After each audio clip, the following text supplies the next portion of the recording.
It soared past expectations, bringing in more than $7 million at the box office in its opening weekend.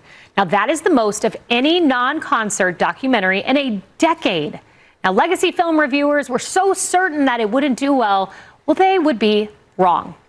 Emily, my mom went to this weekend in Florida. She said not only was the theater packed, it was, standing room only if you could try to sneak in the back of the theater. People were cheering through it. They were excited. It was interactive. People interplaying with the film. She said it was just electric. You can tell that Kayleigh McEnany is a tried and tested propagandist because she has no problem pretending that a $7 million box office pull on a film that costs at least $75 million is something to celebrate. And it would be one thing if she said that the theater was packed and just stop there, because that could be believable in very red districts because the film did perform decently well in those. That was expected, but standing room only for the Melania Trump doc, even the Trumpsters that I know here in Texas didn't bother going to see it, let alone cramming to get into a standing room only packed theater to see it. And also the film was interactive. In what ways could a documentary possibly be interactive? I have no idea because I haven't seen the doc, and as much as I love a slow-moving train wreck, truly it is one of my favorite things,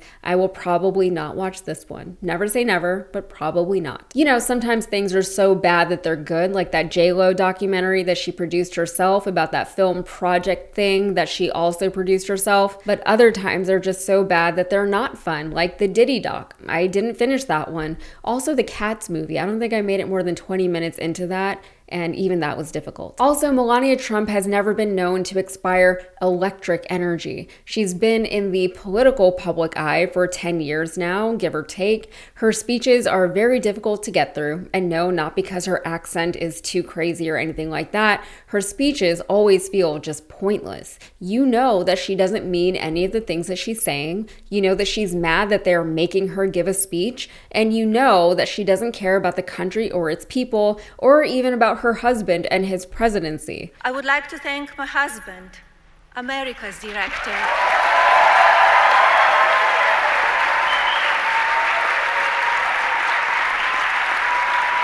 Donald Trump.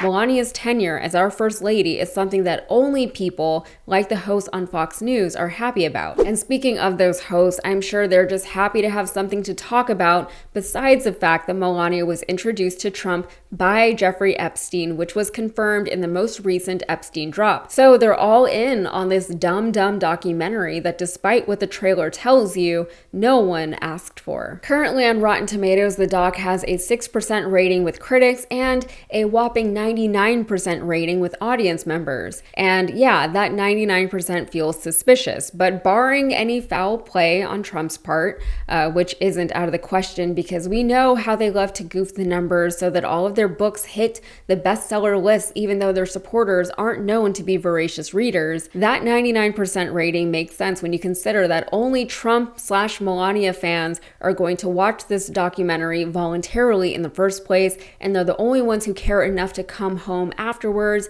and write a review for it. Spamming the reviews from the other side would mean that people would have to pay to hate watch it, but that can do more harm than good in the grand scheme of things. That said, it is nice to hear what's in the movie from sources that aren't already Trump obsessed. We've heard the reports that it is a sycophantic, obsequious mess. We've heard that it is utterly pointless. We've heard about how much it costs Jeff Bezos in rights and marketing, and we've heard that he's now planning massive layoffs over at the Washington Post. No correlation there has been confirmed, but it is interesting how one of the richest men on the planet chooses to spend and allocate his money nonetheless. We've also heard that many of the staffers and crew members involved in creating the documentary requested that they not be credited in the final film, but I don't have much sympathy for those people. They took the money and knowingly produced a piece of propaganda, but now they don't want people to judge them for it. We may not know who they are, but they can rest assured that we're all still judging them regardless. Here are some highlights from the pro-Melania audience reviews.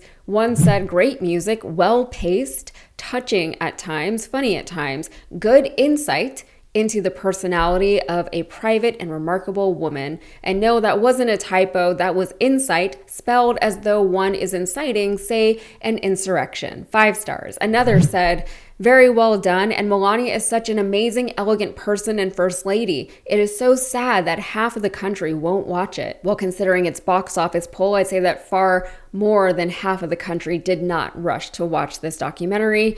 And one more, the movie moved fast, gave a brief insight into many aspects of her, and highlighted her grace and loving nature. There were plenty of one-star audience reviews though, which calls that 99% rating into further question. Here are some of the more balanced one-star reviews. Whether you like Melania or not, and I'm neutral, even then, this movie is terrible. If you don't mind wasting your free time, then waste it responsibly, not with this. To be fair, despite declaring themselves to be neutral, this person's username was TuckFrump47.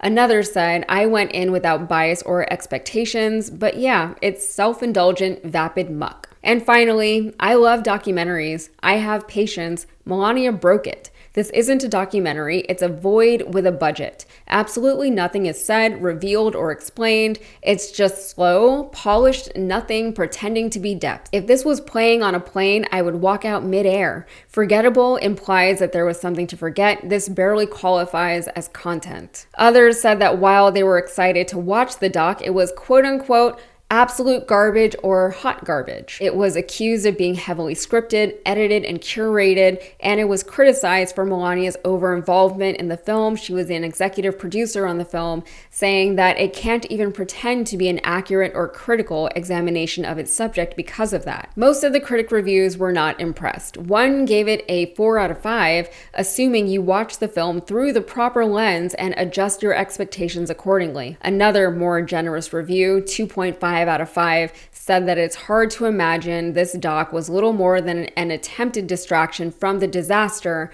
that is Melania's husband's presidency. Some notable reviews though, the fun's not infectious and the guests are a nightmare, and 2 hours of Melania feels like pure endless hell. And to call Melania vapid would do a disservice to the plumes of florid vape smoke that linger around British teenagers. And last one, Ratner seems desperate to find action, but there is none. The pace is stultifying.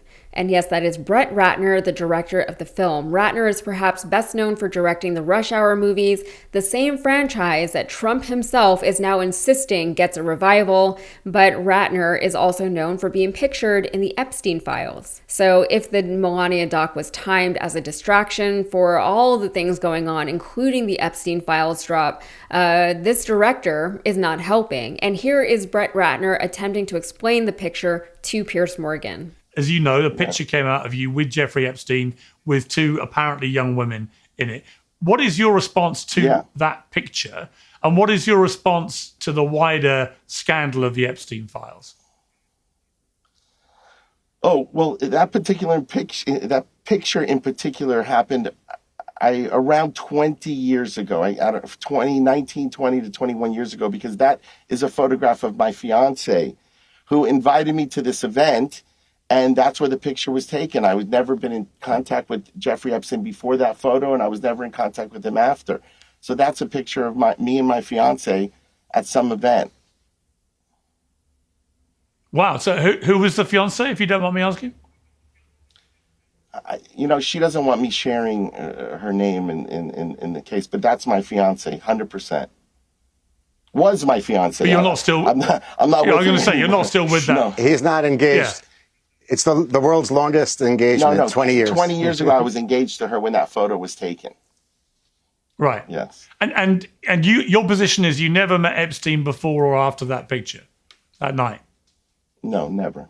Never. Ratner is lamenting that his reputation is being tarnished by a picture that seemingly had a simple explanation. But apart from this picture, Ratner has been credibly accused of sexual misconduct in the past. In 2017, 6 women, including actress Olivia Munn, reported that Ratner had sexually abused or harassed them in some way while they were working with him. And I know some leftists have taken one for the team and they've been good enough to give us their thoughts on it. One thing the right is saying, though, in order to acclaim the movie as a success is that it exceeded expectations, though that just sounds like they had really low expectations for the film going in. According to Harry Enton over at CNN, it was only expected to bring in $1 to $5 million in its first weekend, so it did exceed that with $7 million. The most a documentary has ever brought in was Fahrenheit 9/11 during the W. Bush years, which brought in $41 million on a budget of just $6 million. The Melania doc cost $75 million and brought in $7 million. Reporting shows also that the Melania doc performed best in Florida, Texas, and Arizona, with 70% of its audience consisting of exactly who you would expect, white women over 55 years old. Of course, there were reports that ticket sales were a little suspicious, with the same random individual seats being purchased throughout multiple showings in various theaters. Then there's the consideration that people love to watch trash TV, so why not take in a trash documentary? Box office sales, especially in the first weekend, are not now, nor have they ever been indicative of how good a film is. It just says how good the marketing was, and with nearly the entire film's budget being spent all over again on marketing, you would hope that they at least got something back for it. They didn't get nearly enough back, in my opinion, but I guess she and what's left of the MAGA world can just think of those $7 million whenever they see Trump's polling numbers tank, or the Epstein files, or their own grocery store prices. All right, that's it for me. If you got anything out of it, please like the video and subscribe to the channel for more. Thanks.